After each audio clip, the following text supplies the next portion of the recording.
Deep in the mountains of the Dominican Republic, there's a legend about a creature so hauntingly beautiful, yet so dangerous, that even speaking her name can send shivers down your spine.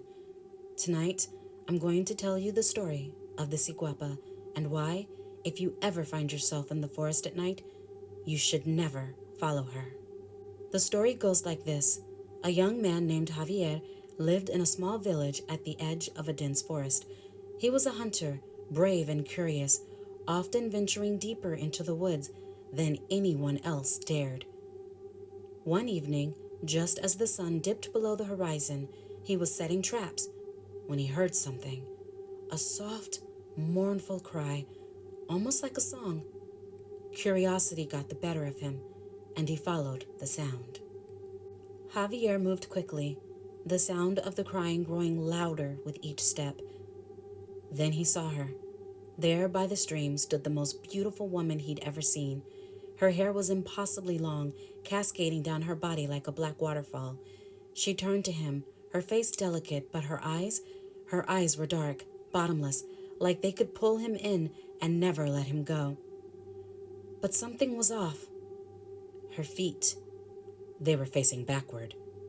Javier froze, realizing the stories he'd heard as a child were true. This was a Ciguapa, a creature known to lure men into the forest, only to disappear with them forever. The Ciguapa smiled at Javier and beckoned him closer. He wanted to run, but he couldn't move. It was as if her gaze had paralyzed him. Against his better judgment, he took a step forward, then another, until he was standing just a few feet from her. And that's when he noticed it. Her mouth. It wasn't smiling anymore. It was stretching impossibly wide, revealing rows of sharp, jagged teeth.